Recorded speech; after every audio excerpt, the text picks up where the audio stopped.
Hari gini masih bingung kirim surat dinas di Sri Kandi? Tenang, ini dia solusinya. Ngurus surat jadi gampang bareng Sri Kandi. Yuks! Langkah pertama, kalian login pada aplikasi Sri Kandi menggunakan akun kalian masing-masing. Nah, untuk memasukkan surat yang sudah kalian buat, pada bagian beranda, kalian klik pada daftar menu naskah keluar, lalu kalian klik menu registrasi naskah keluar. Nah, di sini kalian akan diminta untuk mengisi form registrasi naskah keluar, yaitu berupa detail isi naskah, seperti tipe form, naskah keluar atau naskah final, dikirim melalui unit kerja apa, bagian kalian atau dari kantor kalian, unit kerja kalian. Seperti di sini saya akan mengirimkan dari subbagian saya, yaitu subbagian umum dan humas. Nah, untuk jenis naskahnya, kalian sesuaikan dengan surat yang kalian buat atau template naskah yang telah kalian download pada aplikasi Sri Kandi. Kalau tadi kita download surat undangan. Lalu untuk sifat naskahnya, lalu klasifikasinya, kalau untuk surat saya memiliki klasifikasi UM.002. Klasifikasi ini disesuaikan dengan surat yang akan kalian buat, termasuk dalam klasifikasi apa. Lalu jangan lupa nomor naskah. Setelah itu, perihal naskah kalian berupa apa? Setelah kalian menulis perihal, masuk pada isi ringkasan, kalian bisa merangkum isi dari surat kalian atau kalian menyalin dari isi perihal surat kalian. Nah, setelah itu kalian masukkan file naskah kalian yang sudah kalian buat tadi. Setelah itu, kalian masukkan lampiran naskah apabila ada. Lalu, sekarang masuk pada kolom tujuan utama dan juga tujuan tembusan.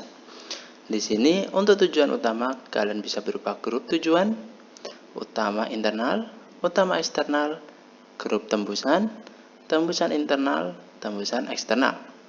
Pada kolom ini, yang wajib diisi yaitu tujuan utama internal atau utama eksternal, daftar verifikator, dan penanda tanganan. Lalu pada tujuan utama, saya masukkan yang menandatangani surat saya. Nah, ketika kalian sudah memasukkan tujuan utama internal, maka otomatis utama eksternal tidak menjadi wajib, sehingga tidak perlu diisi. Lalu pada daftar verifikator, yaitu pimpinan kalian yang harus mengetahui, dan juga penandatanganan dari surat kalian. Setelah selesai, kalian tinggal klik simpan. Nah, ketika kalian klik simpan, naskah yang kalian registrasikan atau yang kalian buat tadi belum terkirim ya. Jadi masih berupa draft dalam aplikasi Sri Kandi, belum dikirimkan pada penandatangan atau verifikator. Sehingga yang perlu kalian lakukan, masuk pada menu naskah keluar, yaitu berupa menu log naskah keluar. Nah, ketika kalian masuk, surat kalian sudah tercantum dalam aplikasi Sri Kandi, namun masih berupa konsep atau berupa draft. Nah, yang perlu kalian lakukan adalah pada menu kolom bagian sebelah kanan, sehingga status verifikator, status penandatanganan, dan juga status kirim akan berubah menjadi setuju dan terkirim. Nah, pada bagian paling kanan ada kolom aksi. Nah, pada kolom aksi akan ada beberapa simbol yang merujuk pada bagian dari naskah yang kalian buat. seperti simbol tulis yaitu edit, simbol mata yaitu view untuk melihat surat kalian, simbol status saat ini, simbol i, simbol tempat sampah yaitu untuk menghapus naskah yang kalian buat. Untuk mengirimkan naskah yang telah kalian buat agar bisa ditandatangani dan bisa diverifikasi, kalian masuk pada menu view. Nah, pada menu view akan ada keterangan naskah ini belum dikirim. Artinya, naskah ini masih belum bisa diverifikasi atau ditandatangani. Terdapat juga keterangan, pastikan naskah sudah lengkap dan sesuai. Naskah akan dikirim kepada verifikator. Nah, untuk mengirimnya, pada bagian atas akan ada muncul simbol kirim konsep. Ketika kalian klik, maka naskah yang telah kalian buat akan terkirim pada verifikator. Jadi, pastikan dulu sebelum mengirim, kalian memeriksa terlebih dahulu naskah yang telah kalian buat. Mulai dari perihal, nomor naskah, isi ringkasan, setelah itu detail naskah, lalu tujuan naskah, lalu pastikan surat yang telah kalian buat tadi sesuai, dan pastikan tanda tangan elektroniknya berupa barcode-nya ini itu segaris atau sesuai dengan aturan tata naskah dinas. Lalu daftar verifikatornya sudah benar,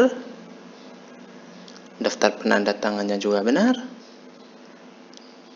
Lalu pada daftar riwayat perubahan metadata, ketika terdapat kesalahan pada naskah yang kalian masukkan, kalian bisa merubahnya terlebih dahulu.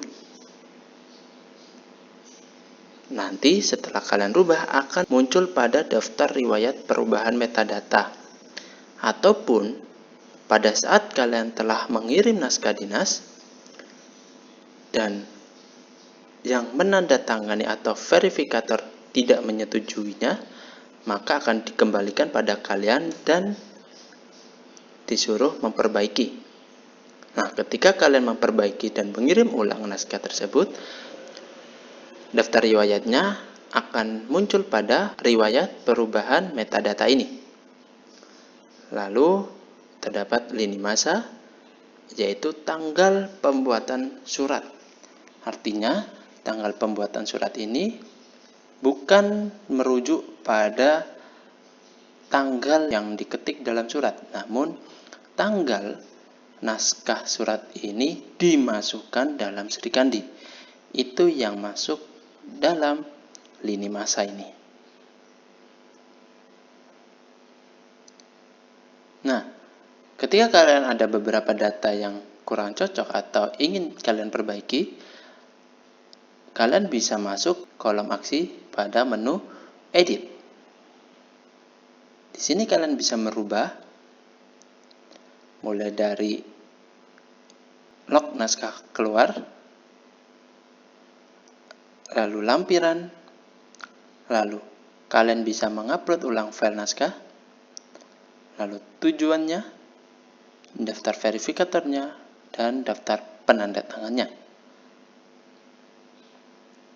Ketika kalian merasa sudah sesuai semuanya, kalian tinggal masuk pada menu view simbol mata, lalu kalian kirim konsep. Setelah itu, kalian tinggal menunggu sehingga bisa sampai disetujui oleh verifikator dan status penanda tangannya, lalu terkirim. Seperti itu. Mudah banget bukan? Nah, kalau udah tahu nih gimana cara mengirim surat atau mengirim naskah dinas pada aplikasi Srikandi. Gimana? Mudah bukan? Aku punya tips tambahan nih buat kalian yang menggunakan aplikasi Srikandi. Sepengalaman aku, selama memakai akun Sri Kandi yang memiliki hak akses berupa user ini, artinya hak akses user itu hanya bisa meregistrasi naskah keluar, tidak bisa meregistrasi naskah masuk. Sehingga yang perlu kalian lakukan sebagai akun pengguna user, kalian sering-sering mengecek aplikasi Sri Kandi, khususnya pada menu naskah disposisi. Kenapa? Karena pada naskah disposisi, kalian akan menerima surat, baik surat pelaksanaan tugas, surat permohonan, surat apapun itu dari pimpinan kalian. Sehingga surat-surat itu yang perlu ditindaklanjuti, sebagaimana Anda menindaklanjuti arahan dari pimpinan kalian. Nah, pada naskah disposisi ini akan ada menu belum dibaca dan juga belum ditindaklanjuti. Nah, pada menu belum ditindaklanjuti ini yang perlu kalian perhatikan, suratnya tentang apa aja. Seperti itu. Nah, itu dia cara mudah pakai aplikasi Sri Kandi untuk persuratan di kantor kita. Semoga video ini membantu teman-teman semua, terutama yang baru mulai pakai Sri Kandi. Kalau kalian masih bingung, tulis pertanyaan di kolom komentar. Jangan lupa like, share, dan subscribe, biar gak ketinggalan tutorial berikutnya. Dah.